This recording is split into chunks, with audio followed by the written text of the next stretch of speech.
Work besties, in previous videos we've talked about red flag. Work besties, in previous videos we've covered red flags in the workplace. So let's talk about some green flags today, specifically green flags in managers. So these are things we love to see. These are things that create a very good environment to work in. Things that I've experienced throughout my career working with some phenomenal managers, some things I've observed from other managers that I thought were really productive to their teams. Let's go over some of them, shall we? So we're starting strong here. First green flag is when a manager ensures that you have a voice in conversations. They bring you into meetings that are relevant for you. They value your input, and when you're speaking, they truly listen and value what you're saying. It creates a psychologically safe environment for you to feel as though you're bringing value to the table, and like the job you were hired to do, you're there for a reason because you have a certain expertise in. We love to see that. Now, I know this one can be taken advantage of, but when it's deserving, they trust you to manage your own time. They trust that you're putting in the right hours. They trust you to schedule your life, your appointments, and make up time and all of that. There's just this unwritten rule of trust of you're doing your job and they don't need to manage your time for you. They think of you for opportunities. When they hear different opportunities going on in different rooms or new projects opening up, new jobs opening up, maybe an opportunity to attend a conference or develop your skills, whatever it is, they think of you. They think about their team members in terms of, I know team member A has a goal of this, and I want to put them forward for this opportunity. And they also let you know about what opportunities are available within the company for you. They master the art of delegation. So they know when to get into the weeds on things, and they know when to delegate when other people are able to do that job more effectively. They're also able to shift workloads effectively. If, employee A is getting really overloaded and their work is seeing a high spike in demand, they're able to offload to different employees so that it's evenly distributed, or as even as it possibly can be. But they're not afraid of delegation. They're not afraid to say, oh, okay, I know that I'm responsible for that in my team. I can delegate to so-and-so, or I can take that on myself. They just kind of mastered that art of delegation. And I guess going with that one is they're extremely well organized, whether that's from files on their computer to meetings with their teams to understanding workloads. They just have a good sense of organization and are able to keep everything really clear. A green flag I notice when I work with people, especially those in leadership or management positions, is a level of confidence.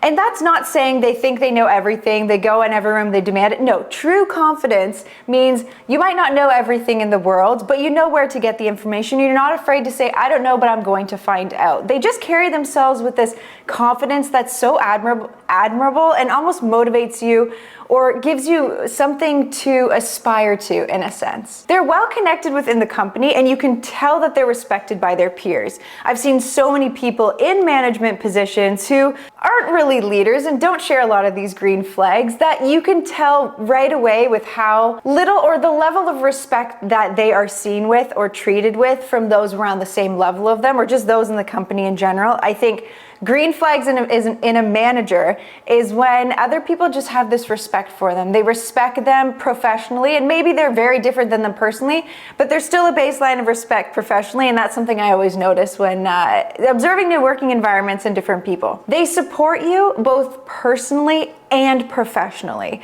So when something potentially isn't in the best interest to them, aka there's a new job opportunity or career that's available for you that is better for you personally or professionally or both, they support that, even though they probably are very sad to lose you from the team. But there's this overwhelming support regardless, because they care about you and they want to see you succeed and they want to see you grow, and they're not going to hold you back for selfish reasons. Green flag. Now this one's going to look different for everyone, but first and foremost, they treat you like a human. And it's so funny to say that out loud because you're almost like, well, duh, why wouldn't you treat someone like a human? I think we lose so much of that humanity within a workspace. We remove the human element from the way we treat people. And I would say a green flag to me in managers is when someone treats you like a human. Professionally, of course, there's obviously professional boundaries in place, but they treat you like a human, not a robot, not a number, not a resource, as a human. And they're respectful of the boundaries that you put in place in terms of how much they can get to know you or want to get to know you. So if they ask you a question of, what'd you get up to this weekend? And you politely set a boundary of I'm not, looking to share what I do in my private time, they respect that. and then they don't ask again. So it's not to say they'll never ask those things, but when you put a boundary in place to separate personal from work, wherever that line is drawn for you, they'll respect that. And they treat you like a human regardless. They encourage you to take the lead on things within your expertise, or to take the lead on things that are going to allow you to grow and develop. I think this also kind of goes back to delegation, being able to delegate to team members, to encourage them to take the lead on things, not having to be in control all the time of every little piece. Of course, they need to be plugged in to understand what's going on within their teams, but they encourage you to take the lead on things where they see that you're fit to do so. And then they play a supporting role. Love to see that. They give credit where credit is due. I think oftentimes, or I've seen it many times, where leaders, I'm not gonna call them leaders, managers, bosses, they take credit for the work of their team, and sometimes credit's given at a higher level of a department. It's like, oh, this, team A accomplished this, and that manager is like, yep, that's all me, and they kind of take the entire credit for that. A green flag in a manager is someone that says, yes, my team and I accomplished this thing. So-and-so was really strong at doing this. So-and-so, like, they call out and give credit where credit's due to team members, and realize that it's a team effort, but we also acknowledge individual contributions as well. So they not only give feedback, and constructive feedback that you can action on, and not calling out negative of, oh, you did this wrong. They're really good about saying, this is what we can do better in the future. So identifying what potentially needs to be improved on, and then helping give constructive feedback in order to get there, steps in order to improve that. They also want feedback. I think that that's a clear differentiator between potentially a red flag in managers and a green flag in managers. Is green flags in managers are when they're open to receiving feedback. They want to know how they can better show up and support you and support the team. They want to hear that feedback as well, because a lot of people don't necessarily have training on how to be a manager. It's not something maybe even a lot of people chose to be. So if they can develop that skill through your feedback, it's something that they want to do. They are accessible. They have open communication. They are reachable. If you message them, you can expect a response back. You feel like a team. You feel like you have support with your manager if you need some sort of direction.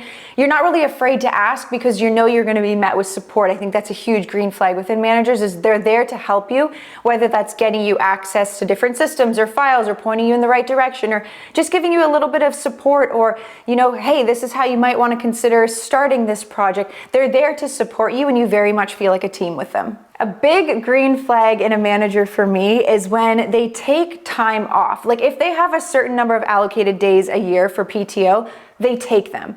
I think oftentimes I've had, amazing managers in the past who have been so encouraging and supportive of their team to be like, make sure you take all your time off. And they'd be on top of us being like, you still have this amount of time off, make sure you use it. And then they wouldn't necessarily action it themselves. And I think it's really, really healthy when we are displaying the same action and practicing what we preach. And also too, it shows us that, yeah, they're also human and they have a personal life and they're able to disconnect from this. And I always admire managers and leaders who are able to take time off, because it tells me two things. One, they value their personal time and their life outside of this, and they're potentially a more well-rounded individual. But two, they also trust their teams and they have the right people in place, and the people are well equipped to be able to run the show, if you will, without them around. I think that that's a sign, or a huge green flag within a manager, is when their teams can operate with or without them, in a short-term absence, of course, and nothing falls through the cracks. They are able to set their teams up for success, whether they're physically there or not. They run effective meetings in tight time frames, so we're not wasting people's time.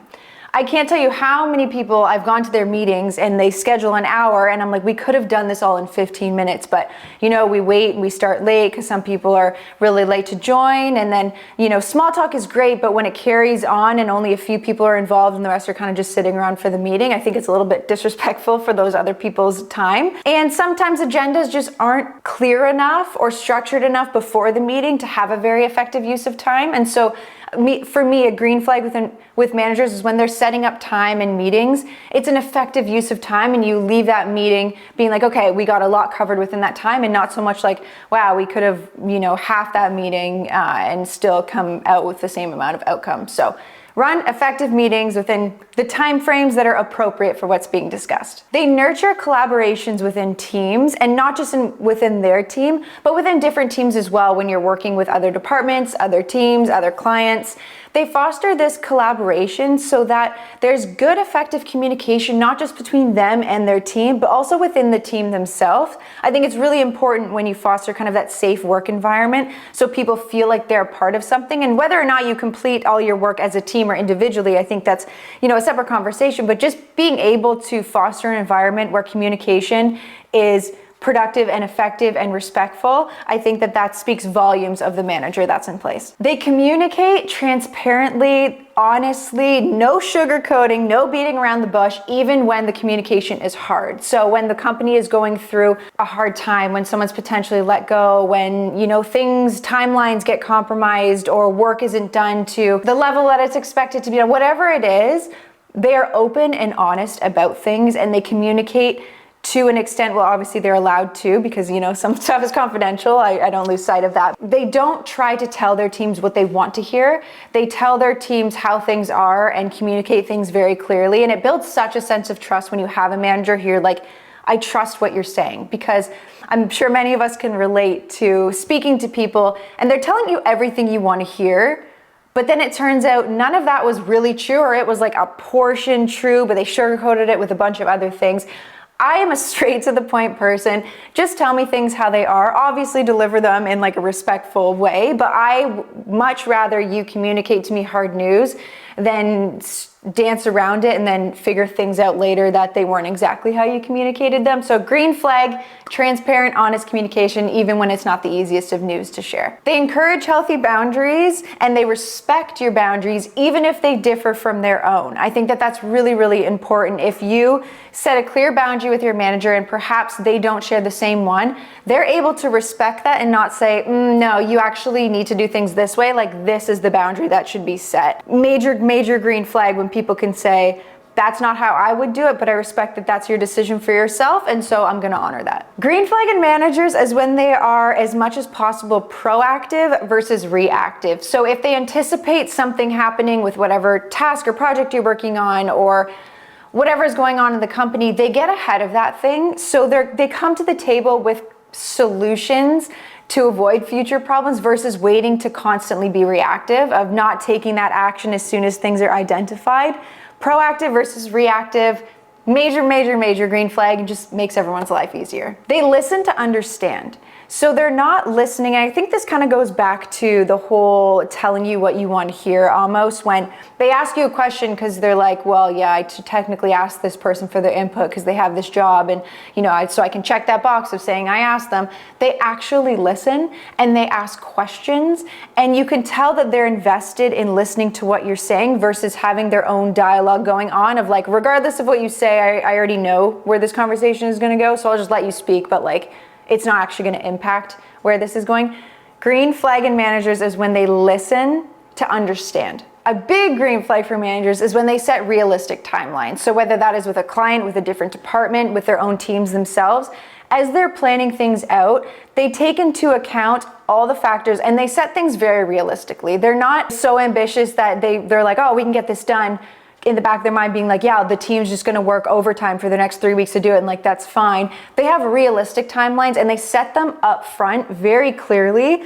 Those expectations are on the table, so everyone's kind of on the same page. They do that as much as possible early on to better have a smooth journey. That was like the least smooth way to say what I just said, but you know what I mean? They set everyone up for success as much as possible in the beginning. And I think this goes back to just not telling people what they want to hear. Just because someone senior to them is in the room, they're not gonna be like, oh yeah, well, we can do that even faster. We could do that in 3 weeks, when you really know it's gonna be more of an 8-week solution, because then your team doesn't really have the same trust. You're kind of shifting workloads and priorities. Green flag managers, they set very clear expectations from the jump. Well, that concludes the list of green flags for a manager that I had ready for you today, but I'm sure there's so many more I'm missing. And if you've had a great manager, you've seen a great manager, you have a different green flag for a manager that you'd like to bring to the table, drop it in the comment section below. I'm always excited to read all of your input, your experiences. And as always, I appreciate you being here, and we'll see you in the next video. Work bestie, toodaloo.